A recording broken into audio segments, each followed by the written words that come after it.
नमस्कार, आप देख रहे हैं जवाब देना पड़ेगा और आपके साथ मैं हूं पूजा यादव। संसद के बजट सत्र का दूसरा चरण शुरू हुए 3 दिन हो चुके हैं, लेकिन पक्ष विपक्ष के हंगामे के चलते सदन की कार्रवाई ठप पड़ी है।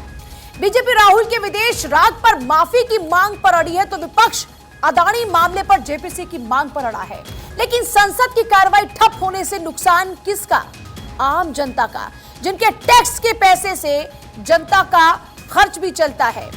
एक दिन संसद के चलने का खर्च 10 करोड़ रुपए से ज्यादा का होता है और 1 मिनट होता है खर्च 2.5 लाख। अब इसके लिए जिम्मेदार कौन है? इन सभी मुद्दों पर होगी चर्चा, जिसमें हमारे साथ कुछ खास मेहमान भी जुड़ेंगे। लेकिन उससे पहले संसद में हंगामे के दौरान कुछ सांसदों का क्या कुछ बयान रहा, किस तरीके से हमलावर हैं एक दूसरे पर, जरा सुनिए। सभापति जी, ये बहुत गंभीर विषय है, इसके ऊपर सख्त से सख्त कार्रवाई होनी चाहिए।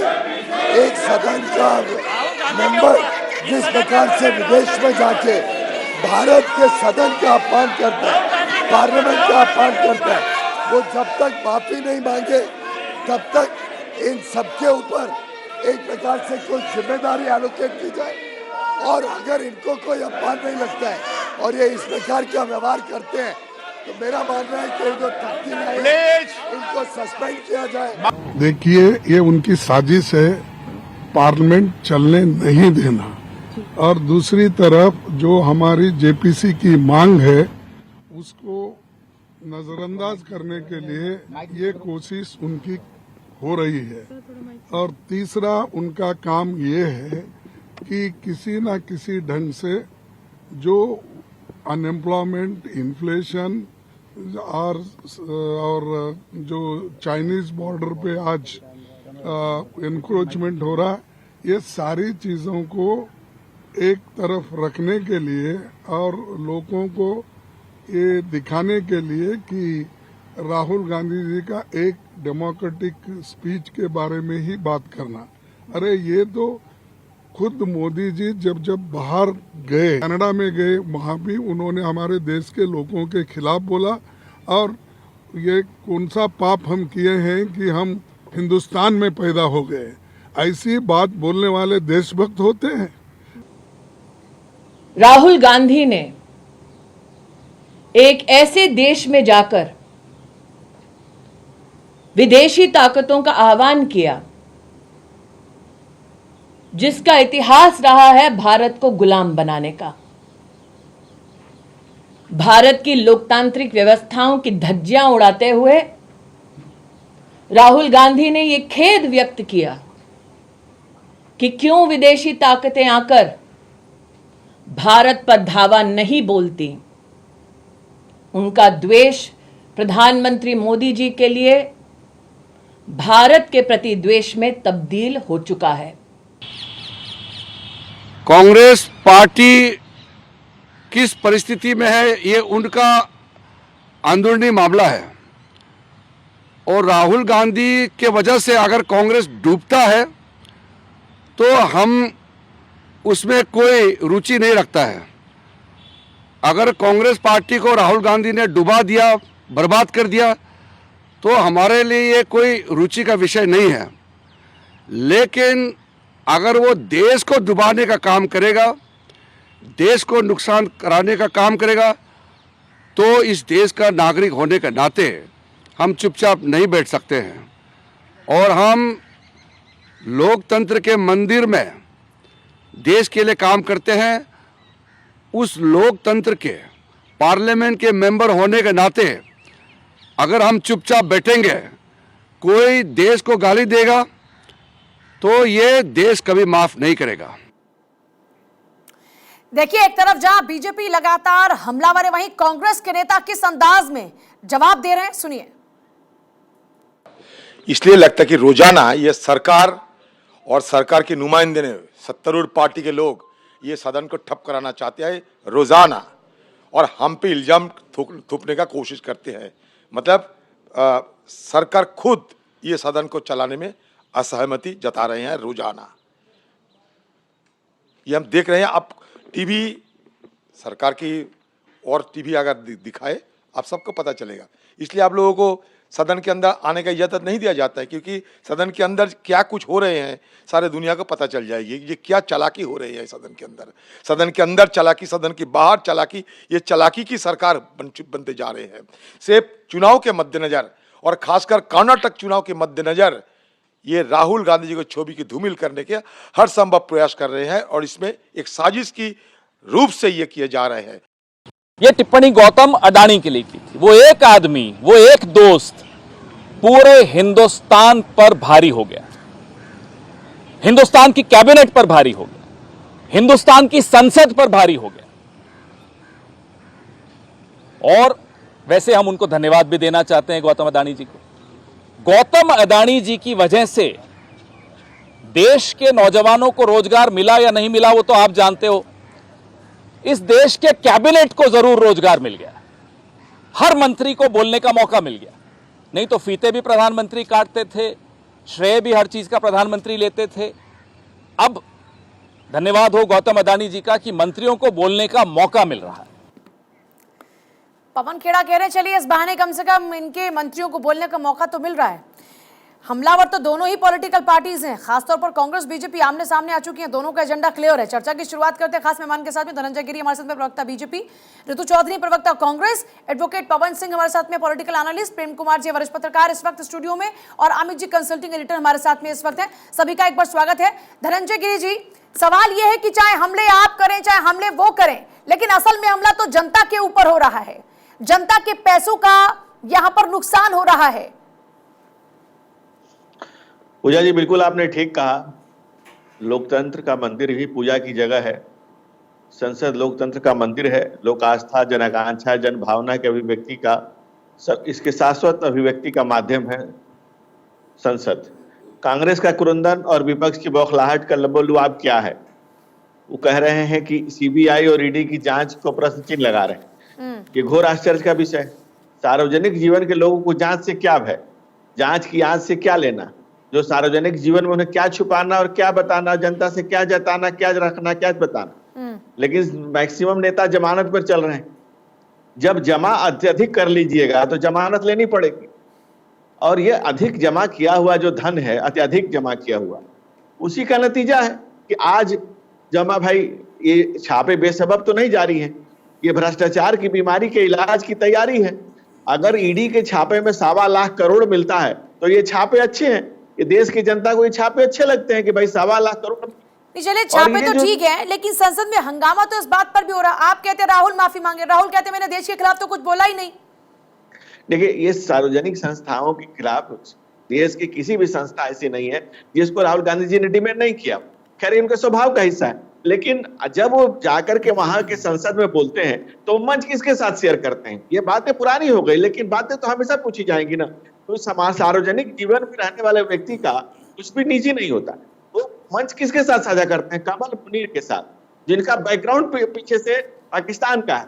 और वो लगातार उन्होंने लेख लिखा था कि कश्मीर को जबरदस्ती पाकिस्तान को ले लेना चाहिए, और वो लगातार भी पाकिस्तान के किस एजेंसी के हाथों खेलते हैं सबको पता है। उनके ट्वीट्स उठा कर देख लीजिए, लगातार अगेंस्ट इंडिया है, इनके साथ अब मंच पे खड़े होते हैं। ऋतु चौधरी जवाब दीजिएगा। उसके अलावा तो आप ये कह रहे हैं कि राहुल गांधी देश विरोधी ताकतों के साथ जुड़े हुए हैं। आप भारत के एक नेता के ऊपर बड़े गंभीर आरोप लगा रहे हैं। राहुल गांधी को आप ये कह रहे हैं कि वो भारत विरोधी ताकतों के साथ जुड़ रहे हैं, मंच शेयर कर रहे हैं। नहीं, मैं कह रहा हूं वैसे कमल मुनीर के साथ मंच शेयर करना ही प्रश्नवाचक खड़ा। हाँ, तो आप भारत विरोधी बता रहे हैं ना एक तरीके से उनको। ऋतु चौधरी, भारत विरोधी व्यक्ति के साथ अगर आप खड़े होते हैं ऋतु तो सवाल पूछे जाएंगे। ये कह रहे हैं कि एक तरफ आप देश हित की बात करने की बात करें, दूसरी तरफ आपके नेता भारत विरोधी लोगों के साथ खड़े हैं। देखिए, भारत विरोधी जो किसके साथ खड़े हैं वो आज के समय में सारी दुनिया को पता चल चुका है, क्योंकि मोदी जी ने जो विदेशों में जाकर भारत की बुराई की है, चाहे वो सियोल हो, चाहे वो कैलिफोर्निया हो, चाहे वो कनाडा हो, चाहे वो कोई भी देश की जगह हो, चाहे वो चाइना हो, शंघाई हो, वहां पर मोदी जी ने बयान दिए और ऐसे प्राइम मिनिस्टर दिए, वो इतने ज्यादा संगीन है जो उन्होंने भारत पर लगाए और भारत की उसके बारे में भाजपा प्रवक्ता के पास कोई जवाब नहीं है। उसके बाद इन्होंने बोला कि राहुल जी किसके साथ शेयर करते हैं। तो मैं इनसे पूछना चाहती हूँ कि प्रधानमंत्री जी किसके साथ ट्रैवलिंग शेयर करते हैं, किसके साथ हवाई जहाज शेयर करते हैं, उसका जरा बताइए। क्यों अडानी के साथ जो है उड़ान भरते हैं,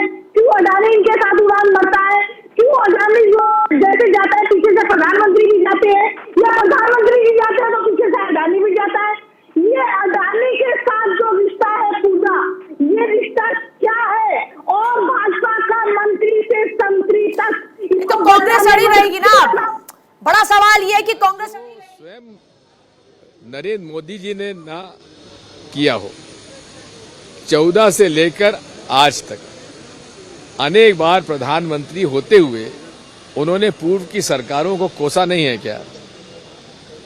कहा था हमें शर्म आती थी कि हम कहां पैदा हो गए, कि ये भारत का अपमान नहीं था, तब उनको याद नहीं आया। ये केवल सारा जो ये इनका जो प्रयास है, वो प्रयास ये है कि हिंडनबर्ग रिपोर्ट और अडानी जी की चर्चा सदन में ना हो। हमारी मांग तो सिंपल है, 7 बार जेपीसी बन चुकी, तो जेपीसी अगर वो मंजूर कर लेते तो ये सारी बातें खत्म ही हो गई होती। बात पूरी कीजिएगा ऋतु जी। पूजा, मैं ये पूछना चाहती हूँ कि क्या ऐसा ये रिश्ता अडानी के साथ ऐसा क्या रिश्ता है जो भाजपा का मंत्री से लेकर संतरी तक इसको छुपाने में लगा हुआ है, राहुल गांधी से माफी की मांग कर रहा है, राहुल गांधी से माफी की चाहती है, इस बात का बिल्कुल जो है बिल्कुल साफ। ठीक है अमित जी, माफी के चक्कर में जो हालात है सब है उसमें जनता से माफी मांग लेनी चाहिए, क्योंकि पर मिनट जहां 2.5 लाख रुपए का खर्चा हो रहा है वहां पर जनता के हितों की बात नहीं हो रही, स्वहितों की बात हो रही है। बिल्कुल। और ये बहुत आश्चर्य का विषय है कि सत्ता पार्टी जो है संसद को नहीं चलने दे रही है। ये तो इतिहास में पहली बार हुआ है, ये तो आज तक हुआ भी नहीं। ठीक है अमित जी, ये कह रहे हैं कि साहब सत्ता पक्ष नहीं चलने दे रहा, आमतौर पर विपक्ष नहीं चलने देता सत्र को, लेकिन यहाँ तो सत्ता पक्ष नहीं चलने दे रहा। बात पूजा ये thank you very much sir.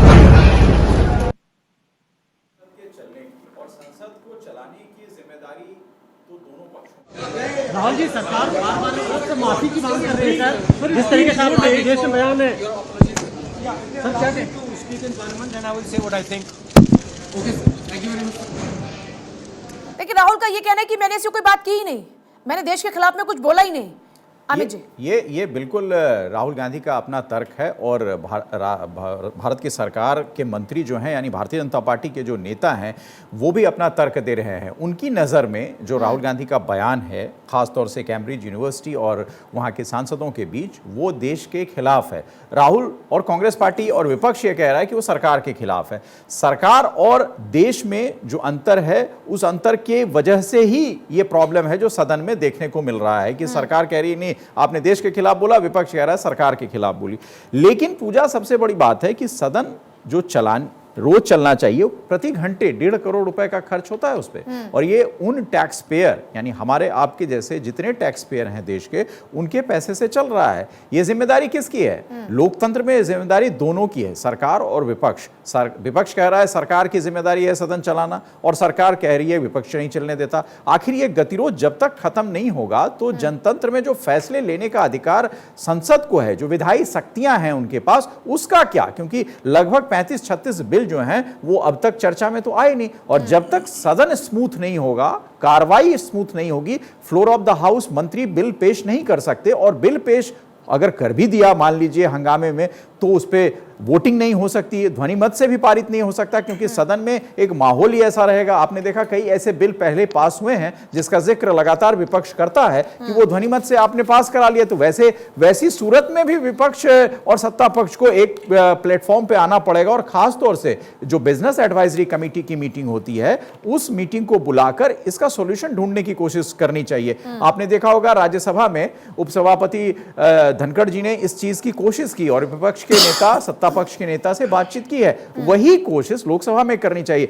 अगर राहुल गांधी का बयान होता भी है, मान लीजिए फर्ज करें हम कि राहुल गांधी को बयान देने की इजाजत मिलती है, तो क्या सत्ता पक्ष उस बयान को सुनेगा जो राहुल गांधी देंगे? बिल्कुल नहीं, क्योंकि सत्ता पक्ष की पहली डिमांड पूजा यह है कि राहुल गांधी माफी मांगे, और राहुल गांधी की तरफ से जो विपक्ष है, कांग्रेस है, वो कह रही है माफी किस बात की? तो फिर ये बयान देने का कोई मतलब तो होता नहीं है, और बयान अगर नहीं होगा तो सदन स्मूथ होगा नहीं। तो ये गतिरोध सिर्फ और सिर्फ पीठासीन अधिकारी जो हैं, जो चेयर पर बैठे मतलब ये कह रहे हैं कि चाहे तो ये मामला सुलझ सकता है, लेकिन मामला सुलझाने की कोशिशें ही नाक के बराबर है, जिस कारण से साफ साफ नजर आता है कि यहां चाह नहीं रहे कि अभी ये सत्र चले, और ये बड़ा इंपॉर्टेंट मैटर है। लेकिन ना प्रेम जी, सवाल ये उठ जाते हैं कि इतने इंपॉर्टेंट विधेयक हैं जो इस वक्त पेंडिंग पड़े हुए, जिन पर चर्चा होनी चाहिए, जिनको पास कराया जाना चाहिए, जिन पर मुहर लगनी चाहिए, लेकिन यहां पर तो किसी को जेपीसी की मांग पर अड़ना है, किसी को राहुल की माफी पर अड़ना है। क्यों? राहुल की माफी और जेपीसी ज्यादा इंपॉर्टेंट है या फिर ये विधेयक? और देखिए, हमारी कोशिश रहती है कि हर खबर सबसे पहले आपको मिले, इसलिए चर्चा के दौरान भी बड़ी खबरों पर बड़ा अपडेट आपको सबसे पहले देते हैं। प्रेम जी के साथ चर्चा की फिर से शुरुआत करेंगे। प्रेम जी, बात अब सारी मंशा की आ गई है, यहां पर मंशा ही नहीं है कि यह सत्र आगे बढ़े और यहां पर चर्चा हो। बिल्कुल, बहुत सारे एंगल्स हैं, मंशा भी एक एंगल है। संसदीय लोकतंत्र की जो परिपाटी रही है पूजा जी, उसमें सत्ताधारी दल को संसद डिसरप्ट करने का कोई अधिकार नहीं माना जाता है और विपक्ष का यह अधिकार माना जाता है। यह संसदीय परिपाटी है। राहुल गांधी ने गलत बोला, बीजेपी मानती है कि देश के विरोध में है, तो देश के विरोध में है। आप रिजिजू जी का बयान सुना रहे थे, वो कह रहे हैं कि मैं एक नागरिक के तौर पर विरोध करता हूं, मैं एक सांसद के तौर पर विरोध करता हूं। तो क्या एक नागरिक के तौर पर संसद में विरोध करने का आम नागरिकों को अधिकार है क्या? नहीं है। एक सांसद के तौर पर आप विरोध कर सकते हैं, लेकिन ये पूरा संसद नहीं चलने देने का अधिकार है क्या? नहीं है। इसका मतलब है कि सत्ताधारी होने के कारण आप विरोध कर रहे हैं। अगर राहुल गांधी गलत हैं तो संसद के विशेषाधिकार का उल्लंघन हुआ, अगर देश के खिलाफ बोला तो इसको कौन पहचानेगा? स्पीकर जो है वो पहचानेंगे। तो स्पीकर फैसला लेंगे ना कि राहुल गांधी ने देश के खिलाफ बोला या नहीं बोला, या फिर सदन से बाहर कहीं और अदालत में फैसला लिया जाएगा। ये कौन लोग हैं जो तय कर रहे हैं कि देश के खिलाफ बोला और चलने नहीं देंगे संसद? तो ये निश्चित रूप से मानते कि वो देश के खिलाफ वाली बात है। अगर आप बाहर विदेश में बैठकर अगर ये बात करें कि हमें बोलने नहीं दिया जाता, हमारा स्पीकर बंद कर दिया जाता है, तो आपके लिहाज से ये सही बात है कि नहीं? आपका अपना भी तो खुद का कुछ आंकलन होगा। देखिए पूजा जी, निश्चित रूप से इस विषय पर दो भागों में देश बटा हुआ है। बीजेपी की अपनी राय है, दूसरे की अपनी राय, मेरी भी अपनी राय है और आपकी भी अपनी राय है। लेकिन हमारी और आपकी राय के कारण क्या संसद नहीं चलने देंगे? ये बड़ा सवाल है। एडवोकेट पवन सिंह, संसद ना चलने देना, राहुल गांधी क्या कह रहे हैं इस पर एक अलग बहस हो सकती है, लेकिन संसद ना चलने देना, वो भी सत्ता पक्ष द्वारा। राहुल गांधी कभी विदेश में जाके बोलते हैं लोकतंत्र खतरे में है, उससे पहले कांग्रेस के लोग पाकिस्तान में जाके बोले हैं, चाइना में जाके बोले हैं, जबकि प्रधानमंत्री पर निजी टिप्पणी करते हैं कि प्रधानमंत्री नीच है। कोई बोलता है मैं प्रधानमंत्री की खाल उधेड़ दूंगा, एक नेता है, फिर भी प्रधानमंत्री उन पर कोई एक्शन नहीं लेते हैं और ये बोलते हैं कि संसद नहीं चलने देंगे। इनके दो मुख्य मुद्दे हैं। एक बोल रहे अडानी जांच के लिए, अडानी में करप्शन हुआ है, स्टॉक मैनिपुलेशन हुआ है, और दूसरा बोल रहे ईडी सीबीआई के लिए। अडानी में ऑलरेडी सुप्रीम कोर्ट ने कमेटी बैठा दी है 6 लोगों की, एक्सपर्ट कमेटी बैठा दी है, 2 महीने में जांच आ जाएगी रिपोर्ट उसकी। उसके पैरेलल सेबी की इंक्वायरी चल रही है और साथ में उन्होंने बोला है कि आप जो है सेबी की जो इंक्वायरी चल रही है उसको हम हैम्पर नहीं करेंगे, वो पैरेलल चलेगी। और ईडी और सीबीआई क्या ये पार्टी डिसाइड करेगी? कोई भी कांग्रेस, बीजेपी, आरजेडी कोई भी पार्टी डिसाइड करेगी किस पे इंक्वायरी होना चाहिए नहीं होना चाहिए? वो एक अलग एजेंसी। अगर विपक्षी पार्टी है तो क्या उनके पास अधिकार नहीं है आवाज उठाने का? फिर तो ऐसे मनमोहन सरकार में भी जब बड़े बड़े घोटालों का जिक्र हुआ, जब 2G स्पेक्ट्रम की बात हो रही थी, कोलगेट घोटाले का जिक्र हो रहा था, तो विपक्षी पार्टियों को नहीं बोलना चाहिए था। पूजा, उसमें एक और चीज मैं जोड़ूंगा आपकी बातों में कि जब ये कोल स्पेक्ट्रम का आया था मामला और वो CAG की रिपोर्ट के बाद काफी हंगामा हुआ था और उस हंगामे के बाद कोर्ट मॉनिटर भी इंक्वायरी शुरू हुई थी, सरकार ने अपने स्तर पर भी सुनवाई शुरू की थी, लेकिन विपक्ष, भारतीय जनता पार्टी उसमें विपक्ष में थी, वो नहीं मानी और मनमोहन सिंह की सरकार, यूपीए लेड मनमोहन सिंह की सरकार यूपीए 2 को जेपीसी देनी पड़ी थी। ये जेपीसी की परंपरा कोई ऐसी नहीं है कि सरकार जो है वो नहीं दे सकती है। सरकार 7 बार इससे पहले जेपीसी हो चुकी है और विपक्ष और सरकार अगर इसमें पारदर्शिता चाहते हैं तो कहीं किसी जांच के लिए सरकार को लगता है कि ठीक है, अगर किसी जांच से ऐतराज नहीं है तो जांच करा दी जाए, उसमें अमित जी थोड़ा सा बोलना चाहता हूं, लेकिन धनंजय गिरी जी यहां बोल रहे हैं कि सीबीआई और ईडी पर या दूसरे जो एजेंसियां हैं उस पर अविश्वास हो जाएगा अगर जेपीसी की मांग को माना जाता है। नहीं, जेपीसी में तो जेपीसी में प्रेम जी सरकार के ही ज्यादा सदस्य रहेंगे क्योंकि भारतीय जनता पार्टी बहुमत में है। जवाब दे धनंजय गिरी। नहीं पूजा जी, भाई साहब ने गलत सुन लिया। वैसे प्रेम जी भाई साहब को, प्रेम सिर्फ सत्य से मैं जानता हूं, लेकिन इन्होंने गलत सुन लिया। मैंने कहा कि ईडी और सीबीआई के छापे के विरुद्ध जो लोग आंदोलन कर रहे हैं वो गलत है, क्योंकि ईडी और सीबीआई के छापे बेसबब नहीं जारी है, वो भ्रष्टाचार पर रोक लगाने के लिए जारी है। ये तो कन्विक्शन पर क्लियर होगा ना कि कितने ये छापे सही हैं, कितने ये छापे गलत हैं, तो जांच का विषय हो गया ना फिलहाल। तो मैं तो साफ उस पर हम लोग बात करते हैं कि राहुल जी अगर देश में एक लंबी यात्रा करते हैं और लंबी यात्रा के दौरान कांग्रेस के लोग भी कह रहे हैं, कांग्रेस के लोग भी आप पर आरोप लगा रहे हैं कि आपके भी बड़े नेता जाते हैं विदेशों में जाकर और कहते हैं कि पहले हिंदुस्तानी होने पर शर्म आती थी और अब गर्व होता है।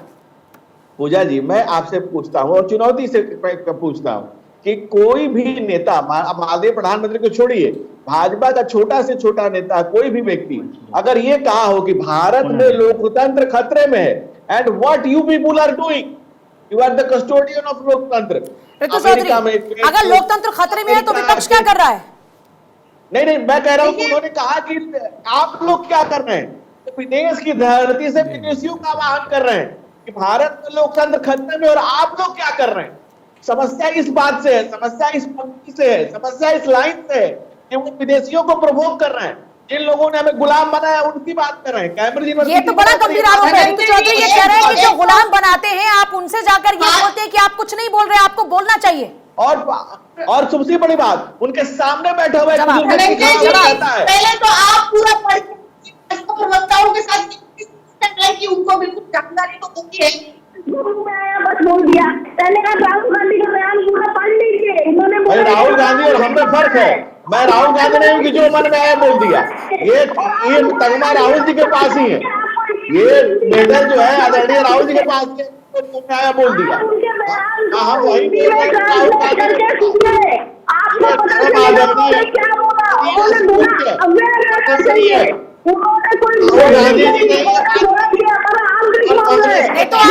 ये स्पष्ट कीजिए कि क्या कांग्रेस ये चाहती है कि बाहरी ताकतें इस देश में कमान संभाले और उनका हस्तक्षेप हो? मतलब क्या राहुल गांधी और कांग्रेस को खासतौर पर ये लगता है कि जरा ये भी जनता के सामने स्पष्ट कीजिए। पूजा, पहली बात तो ये कि भाजपा जो है इतनी ज्यादा मैनिपुलेटिव पार्टी है कि किसी भी कोई भी बयान को मैं इनके मैनिपुलेशन पर नहीं जा रही है, क्या कहते हैं उस पर जा नहीं रही। मैं ये पूछ रही हूँ कि क्या कांग्रेस ये एक्सपेक्ट करती है कि विदेश यानी जो बाहरी देश है वो यहाँ पर हस्तक्षेप करें और यहाँ की जो लोकतंत्र खतरे में उसको बचाए? मतलब विपक्षी पार्टी होने के नाते कांग्रेस उतनी सक्षम होनी चाहिए कि उसको किसी की आवश्यकता नहीं है, देश की जनता को साथ लाए। और दूसरी एक और बात है, एक और बात है कि सवाल आपके ऊपर उठा है तो स्पष्टीकरण आपको देना पड़ेगा। आप बोलने दीजिए मुझे। कांग्रेस एक ऐसी पार्टी है जिसने आज तक लोकतंत्र को बचा के रखा है। अगर आज आप मैं एक लाइन में आपसे स्पष्ट, मैं आपसे बहुत एक लाइन में स्पष्ट सवाल पूछती हूँ। मैम ऋतु जी, मैं आपसे एक बहुत स्पष्ट सवाल पूछती हूँ, क्या कांग्रेस को किसी बाहरी की आवश्यकता है यहाँ पर लोकतंत्र को बचाने के लिए? लोकतंत्र अगर खतरे में है जो आप कह रहे हैं, तो क्या उसके लिए किसी बाहर की जरूरत है? मुझे लगता है कि कांग्रेस देश की सबसे बड़ी पार्टी रही है, सबसे लंबा समय तक देश पर राज किया है, जनता के लिए सेवा करते रहे। क्या उस कांग्रेस को आज जरूरत है? मुझे लगता है जनता ही काफी है आपके साथ के लिए। कांग्रेस ने कभी नहीं कहा कि हमें बाहरी ताकतों की जरूरत है। कांग्रेस ने हमेशा ये बोला कि ये हमारा आंतरिक मामला है। ये मोदी जी ने बाहर जाकर बोला कि जो भारत का है, भारत में ये हो रहा है और पैदा होकर गलती की, इस प्रकार की चीजें। और उस वक्त जब मोदी जी ने ये बोला और हमने इस बात पर एतराज उठाया तो अरुण जेटली जी ने बोला, धनंजय गिरी जवाब दीजिए इस बात का। अरुण जेटली जी ने बोला था कि क्यों नहीं हम बाहर जाके बुराई करें। धनंजय गिरी, पूजा जी, राहुल गांधी जी ने सार्वजनिक मंच से ये जो बातें कही, उनके सामने बैठे हुए राहुल गांधी जी जब मंचों से ये बोल रहे थे और कहा कि भारत में लोकतंत्र खतरे में है, भारत में मीडिया खतरे में है, भारत में न्यायपालिका खतरे में है, भारत में संसदीय मर्यादाएं खतरे में है, राहुल गांधी ने भारत के किसी भी संवैधानिक संस्था पर भरोसा नहीं जताया। उनके नजर में पूरे भारत के हर संवैधानिक संस्था को डिटरमिन किया। उन्होंने सबको कहा कि खतरे में है। उन्होंने लगातार 4000 किलोमीटर की यात्रा की, इसमें उनको पूरे देश में प्रेम दिखा। लेकिन बाहर जाते ही अरे पैरों पे गरम, अपनों पे सितम, अरे राहुल बाबा ये चुप कर, वहां जाकर के वो कहते हैं कि भारत की चाइना जो है तो इसको लेकर तो आप सत्ता में है सर, आप चाहें तो इसको लेकर आप एक्शन ले सकते हैं, लीजिए ना एक्शन। इसमें इसके लिए संसद में शोर की क्या आवश्यकता है सरकार को? और सरकार की बात तो जनता के हित की बात होनी चाहिए ना सबसे पहले। राहुल गांधी से क्या सरकार को कोई फर्क पड़ता है क्या? अमित जी जल्दी से। और दूसरी एक और बात है धनंजय जी कि अगर आपको लगता है कि ये बयान जो है ये गलत बयान है, देश के खिलाफ है, तो फिर उसका प्लेटफॉर्म तो लोकसभा है ना, राहुल गांधी सांसद तो लोकसभा में है ना। मेरे पास वक्त और उस जगह उनको ये मौका तो देना पड़ेगा कम से कम सरकार को कि वो अपनी सभी का बात शुक्रिया चर्चा में शामिल होने के लिए, बहुत शुक्रिया सभी का चर्चा में शामिल होने के लिए। कुल मिलाकर देश हित की बात सर्वोपरि है और देश के हित की ही बात करनी चाहिए, वो चाहे सत्ता पक्ष हो चाहे विपक्ष हो।